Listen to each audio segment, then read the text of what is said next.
The following video contains personal stories of Indigenous people who have experienced homelessness. Drug use, violence, foster care, residential school, and recounting traumatic experiences are discussed.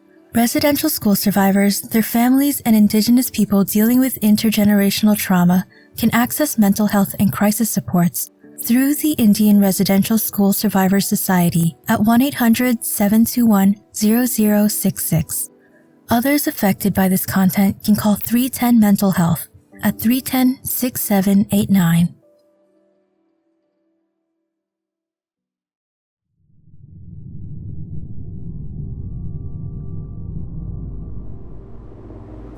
So what happens is a lot of our people are running from their traumas, and they run and they end up down here.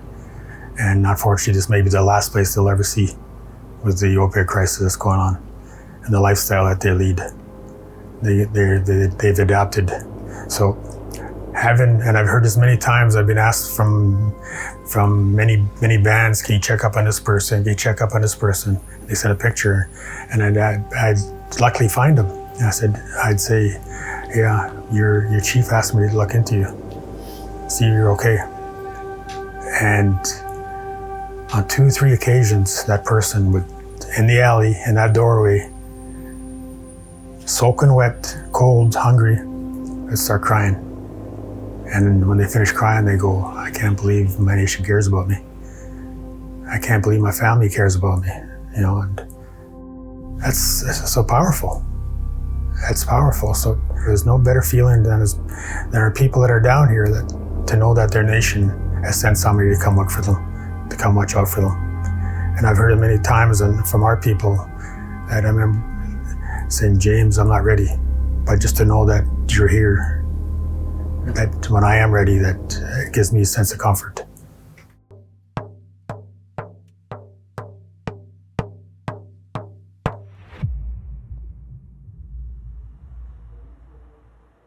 James Harry had spent a lot of time on the streets of the downtown East Side, using cocaine to run from his demons and the hurt until he was exhausted or out of money.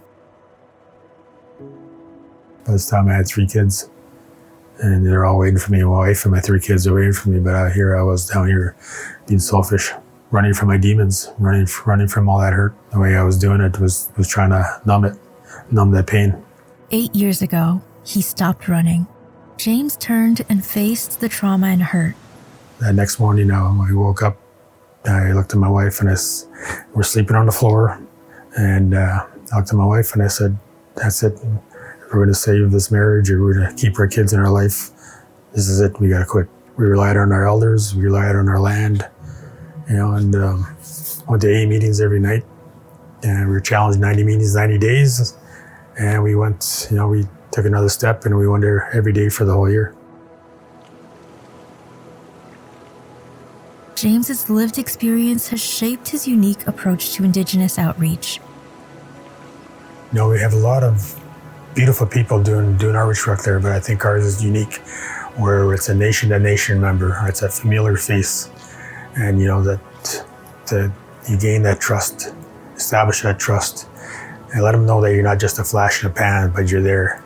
And and once you get that trust, that you can start talking about what other steps we can take to the healing. Healing's got to take place before anything else. Healing's got to take place if you're going to be successful in housing, if you're going to be successful in a job.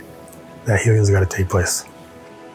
You see people that are trying to be housed and just can't be housed because they're so used to that dysfunctional life, right?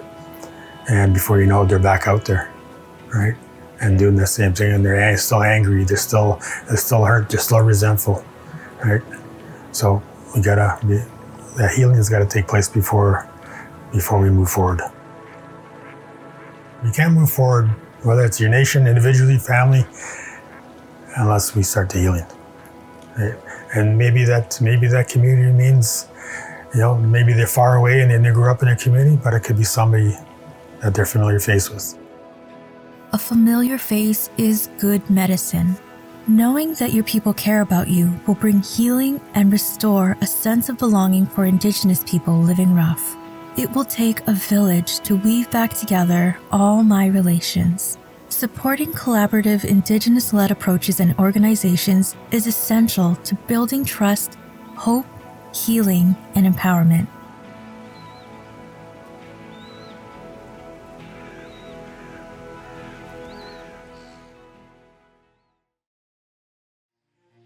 We're all part of the web of interconnections, and this means that change is the responsibility of every one of us.